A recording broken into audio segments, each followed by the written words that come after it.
This is the story of Mark and Sarah and their beautiful home on Willow Creek Lane, a place built with love, inherited with dreams, and brimming with the quiet promise of a comfortable future. They were like many of us, comfortable, busy, and believing that some nightmares only happened to other people in other places far away. Mark, a dedicated high school history teacher, and Sarah, a talented freelance illustrator, led a steady, comfortable life. They paid their bills, nurtured a modest savings, and treasured their family home, a cherished hand-me-down, rich with history. With it came an existing, basic fire insurance policy. It was cheap, convenient, just another bill on the mental checklist, and frankly, largely unexamined. You know, Mark, we really should look into comprehensive home insurance. After hearing about those hurricanes tearing through coastal towns and those floods elsewhere, it just makes you think. Yeah, definitely. Maybe next summer. After the roof gets done. It's always something, isn't it? Besides, Willow Creek never even floods. Remember that old property report? It said we weren't in a floodplain. We're fine. The next summer and the one after that came and went. The roof got fixed, but the vital insurance conversation never fully materialized into action. Life was good. Willow Creek remained gentle, and that vague decade-old reassurance that they weren't in a floodplain lulled them into a dangerous complacency. They failed to notice the subtle environmental changes, the increasingly common intense rainfall, the low-lying areas down the street that now often turned boggy after heavy thaws. They simply believed bad things happened to other people in other distant houses. Then, the summer took a sinister turn. Unseasonably wet, the persistent rain turned into a relentless, biblical downpour. For weeks, the sky hung low and heavy, like a suffocating blanket. News warnings escalated, from watch to warning, painting a grim picture. Willow Creek, no longer a placid ribbon, began to churn, then rage, devouring its banks. Mark and Sarah watched their neighbors prepare, but still they hesitated, clinging to that outdated notion of higher ground. Around midnight, as the rain intensified to a deafening roar, the power died, plunging the house into terrifying darkness. A cold, damp chill began to creep up from the basement. Mark went to check, flashlight in hand, only to find water seeping, then gushing.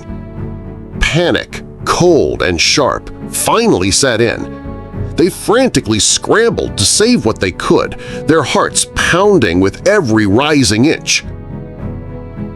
The water rose relentlessly, slowly swallowing every cherished possession. Their beloved home, once filled with warmth and laughter, transformed into a cold, murky pool. Every creak of the straining walls, every muffled splash from below, every sickening slurp of the current outside their windows became a terrifying testament to its slow, agonizing destruction. They huddled upstairs, trapped, listening as their past, their present, and their future drowned beneath them. Sleep was impossible, replaced by a terrifying vigil of terror and overwhelming regret.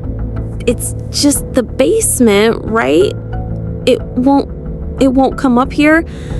Oh God, Mark, what do we do?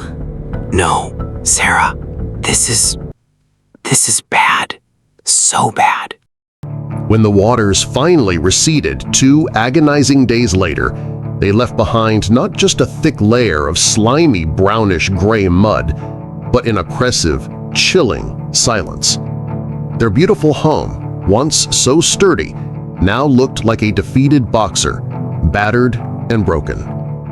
Inside, it was a scene of utter devastation. Every possession, every surface marked by the flood's cruel embrace. Clinging to a desperate, irrational hope, they called their insurance company. Yes. Hello? This is Mark Thompson. Policy number... I need to file a claim. Our house, it was completely submerged. Flood damage. Our entire first floor, the basement, everything. Sir, I have your policy here. As currently active, it provides fire and extended peril coverage only. It does not include flood insurance. What? No! That can't be right. We've had this policy for years. We assumed it was comprehensive. We thought we were covered for everything. I understand your concerns, sir, but flood insurance is a separate policy typically purchased through the National Flood Insurance Program or as an add-on in high-risk areas. Your property is not designated as high risk on our records, so it wasn't automatically included, nor was it specifically requested at any point during your policy's tenure. The words echoed in his ears, chilling him to the bone. Not specifically requested. That vague, decade-old thought about being outside the floodplain. The countless times they'd put off reviewing their coverage. The small, seemingly insignificant decision not to act had just become a financial catastrophe of monumental proportions. All hope extinguished in a single devastating sentence. The weeks and months that followed were a living nightmare.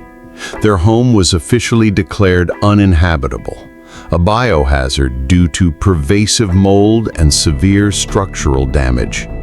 Every personal possession touched by the water, from sentimental family heirlooms to their major appliances, had to be discarded. The suffocating smell of mildew and decay clung to their clothes, their hair, their very memories. Without insurance coverage, every single expense came directly out of their pockets. The initial costs were astronomical.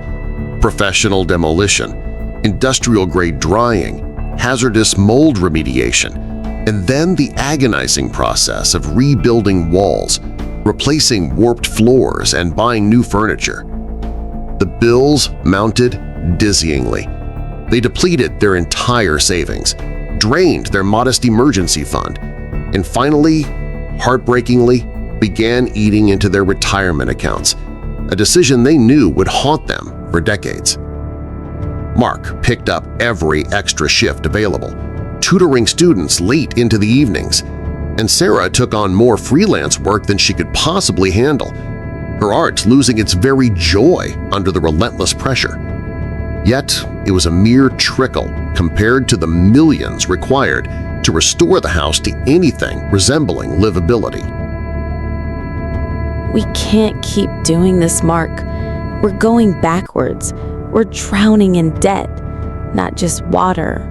I know, Sarah. I know. I don't know what else to do. This is all my fault, isn't it? Their dream home, the symbol of their family legacy, became a financial black hole, sucking them deeper into debt with every passing week. They explored loans, but the interest rates were crippling given the scale of the repairs needed. The emotional toll was immense. Their once strong relationship, strained to its breaking point, was now marked by exhaustion, resentment, and the crushing weight of regret. The house, once a source of comfort and pride, now loomed as a cruel monument to their terrible inaction, a constant, painful reminder of what they had lost and how easily it could have been avoided. Eventually, with heavy hearts and no viable options left, they made the agonizing decision to sell the waterlogged shell of their home for a mere fraction of its pre-flood value. The buyer saw potential only in the lot, not the house.